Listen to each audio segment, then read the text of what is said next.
Did you take into consideration where the town's right-of-way on either side of that road exists? Because that road is not dead center in that right-of-way. We did take that into consideration, and that's why our proposed mixed-use path was actually on the north side, which before it was proposed on the south side. And after looking at it, we've noticed that the road tends to favor the south side of the right-of-way. So we proposed to put it on the north side because obviously there's more room. We can get more separation between the road and the path. On the north side, you're going to put the path on the north side? That was our, All the way? Yes. All the way. Excuse me one second. We're going to try to track the questions. So just as a procedural, maybe you state your name and one at a time as the student's calling you, and tracking notes on that. First question is Angela. Angela, got it. Does that answer your question? Yes. And the reason we chose for the north side and not have to go back and forth because that creates conflict points. The point of safety, you don't want them in the road crossing just because there's more right of way. You'd like to keep them the path all on one side so that they don't have to cross, because that's another intersection. That's where crosswalks going to have to come into play. That's where there's going to be stop signs, pavement markings, stuff like that that take away from the field of island as it is. One more piece to that question. So where your proposed path would infringe upon a person's property, not the town's, at that point would you move the whole road so that it wouldn't necessitate a taking of private property? Everything that we've proposed is within the right-of-way, so it is not taking any property along the entire route. So everything remains within the right-of-way. So there is no property that will be taken. Yes, Zach. Okay, Will Garrissey. Going back to the beginning of your presentation, you talked about accident statistics, and I think the frequency of a fatal accident increases very rapidly above 20 miles an hour. Yes. Okay, so I'm looking at this and I'm trying to throw maybe another option out there. What about traffic calming on the road as it is, and trying to get traffic and what's out there to coexist? Is there a way we can lower that speed down to less than 20 miles an hour on the whole length of the road? We have taken that into consideration as well. With the 20-foot paved, you don't really want to take away any more of the pavement. 10-foot lanes is sufficient for the purpose of the road. As far as installing any kind of traffic calming measures like lane narrowing or adding speed bumps or speed humps, I guess what we typically find is there are higher bike volumes in the summer. Right. Why would you install a series of expensive traffic calming measures to have year-round? You wouldn't put them in there temporarily. So you wouldn't put speed humps in there for the middle of the winter when nobody's actually out there to calm traffic down and have plows run right into them and wreck them anyways. So we thought about traffic calming measures, but ultimately, for the purpose at hand in summer months, it wouldn't really. Yes? Nancy Hugger. Are there removable speed bumps that you can put down for 2 months out of the year and take up? I'm actually happy to answer that question as well as get back to the previous question. So when you think about traffic calming, okay, what are you trying to do? You're either trying to reduce the speed or the volume. And so you can do that through a series of design changes. So you can narrow the road, you could add refuge islands, you could put speed humps in, vertical deflection. What happens is, because the roadway is so long, you're talking about 3.1 miles, you're going to need them so frequently to keep those speeds down, okay? And then everybody, the drivers, the cyclists, and the joggers are going to experience the same thing.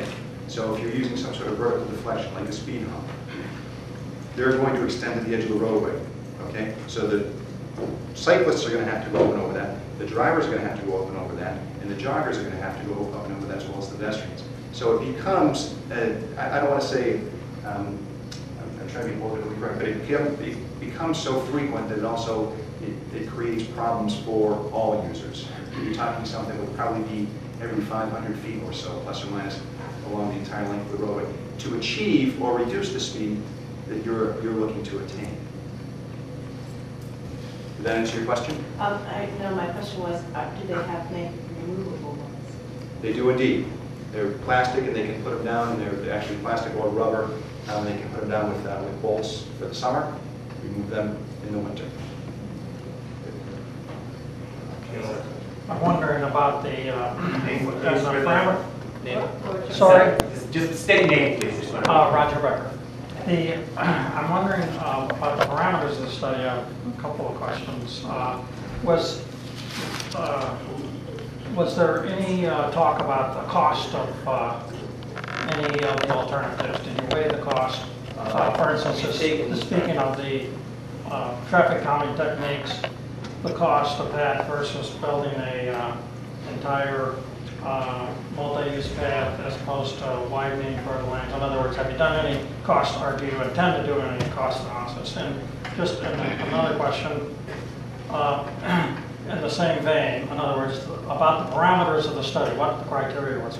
Did you evaluate the safety or do any study of safety traffic statistics for Chappaquiddick or for the path uses on Martha's Vineyard, where there's already probably some statistics available about what kind of accident rate we have along the routes on Martha's Vineyard?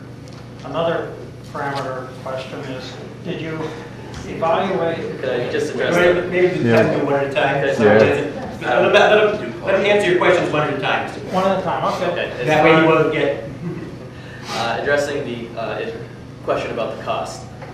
We have a very extensive objective matrix. We showed you an abbreviated one in this presentation, but we have a very extensive objective matrix where cost was considered and construction impact was considered. We haven't done any detailed cost estimate for all the different options yet. Time-wise, just hasn't been fit to the schedule, but we do intend to do cost estimates and use those to objectively evaluate each different option. You have to take the consideration of a cost estimate versus what effect that cost has. If you're going to spend money on something, spend money on something that's effective. As far as crashes go, we have looked at the crash data for Chappaquiddick Island, and though it's lower than what we thought or what's reported, it's, again, with the earthquake analysis, Adam mentioned, it's not to say that it doesn't happen. And it's more of, though they haven't happened yet, we're adding this because it could happen, and it's a comfort thing for the bikers. And it's just improving it. It's not to say that it's completely necessary, but it's bettering the roadway. So the crashes don't show that it's necessary, but it is, we're just eliminating the possibility. Did you look, and to follow up on that question about safety, did you look at the accident rate on bike paths on the Martha's Vineyard side? We have not looked at bike path crash rates. We've only looked at the crash rates for Chappaquiddick Road up until Dyke Bridge intersection, and then also Dyke Bridge Road. But nothing on Martha's Vineyard for the, where there's already. No, we have the data, so the calculations can be made. Because I know I do have all the sheets, so I can do that. Maybe I just want to intervene one small couple of words here. This is really, I think, the first of two parts the students are going to be giving. This is like a preliminary design, and some of your questions that you're asking are very pertinent. And as the semester evolves, they're going to come back, is it in April? Yeah, early April. In April. So some of these questions, the answers might not exist right now, but they're going to take them back and hopefully bring you answers when they come back for a second presentation. It's definitely something to look forward to. And we will, On a slightly different track, Bob Colvin. I'm going to stand up. First of all, thank you. Very clear and thoughtful presentation and well researched. You mentioned that there was less of an issue with wetlands on the north side as the south side. Could you elaborate on that? Because obviously wetlands are very important to the community.